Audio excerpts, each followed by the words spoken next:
A trio of Michigan merit curriculum bills has been getting attention recently in Lansing. They are called the 21st Century Skills Package. This legislation would offer educators and students a menu of more flexible options by using a student's educational development plan as the roadmap for individualizing their graduation requirements. This brief video will walk through the legislation and compare it to the current law.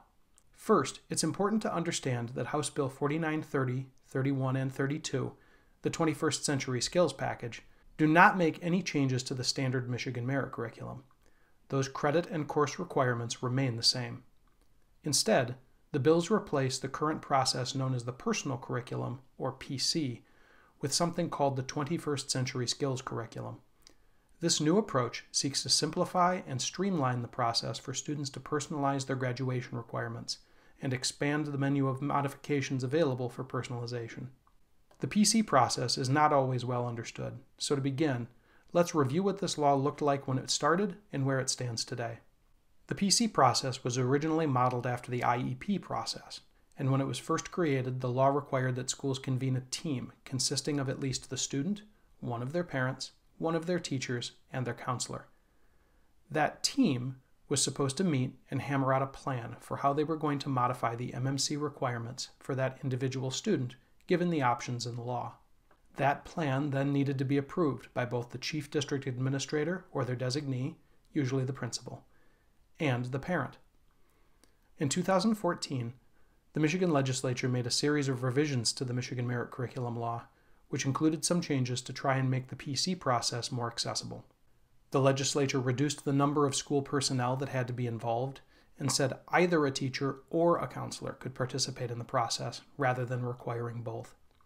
Additionally, they removed the requirement for an in-person meeting, meaning that a PC could be developed by phone or Zoom or even potentially through a series of emails. Unfortunately, one side effect of adding more options was that these changes took an already complex process and added more complexity. Let's contrast this with the process proposed in the 21st Century Skills Package. Under these bills, a teacher or counselor would be empowered to lead the process. That person would develop a 21st Century Skills curriculum for a student based on their individual needs as spelled out in their educational development plan. In fact, the bills encourage schools to integrate the processes together so that when the student develops their EDP, they're also concurrently planning their 21st Century Skills curriculum, if that is appropriate. That plan is then subject to final approval by the Chief District Administrator or their designee, again, usually the principal.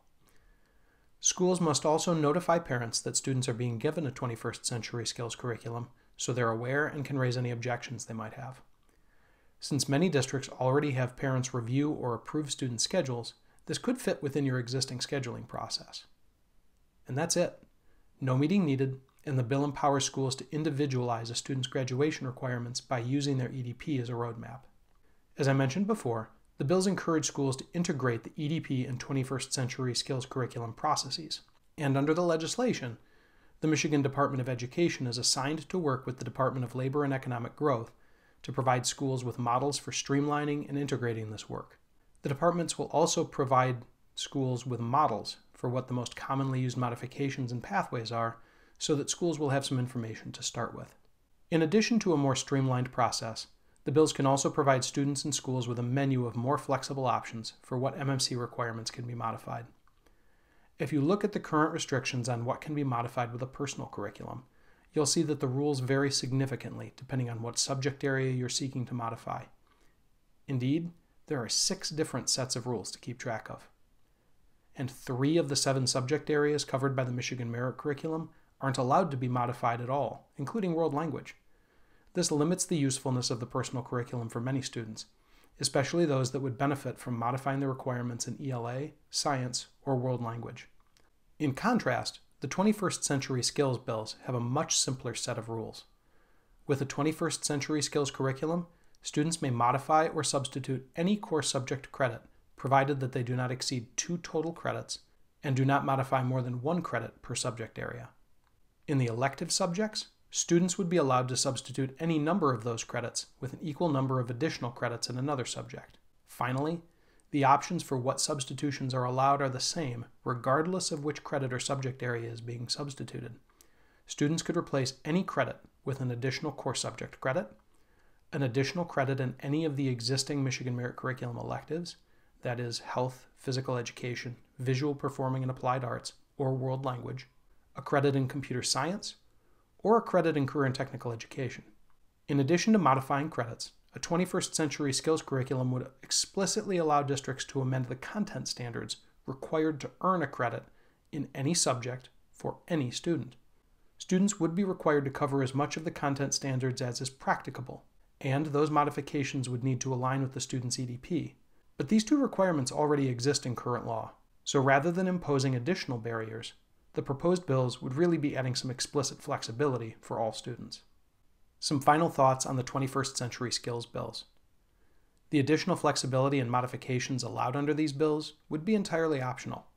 So if your district wanted to hold firm on not modifying English language arts or world language, that's a choice you can make. Moreover, the process outlined in these bills is the minimum required. If your school wanted to include more student involvement or require a parent to sign off, they could do that. Similarly, districts may still have local graduation requirements that go above and beyond the Michigan Merit Curriculum. Nothing in these bills changes that. Thank you for your interest and for taking the time to understand this legislation. Hopefully this video helped clarify the 21st century skills bills and showed you how this proposal might impact your practice.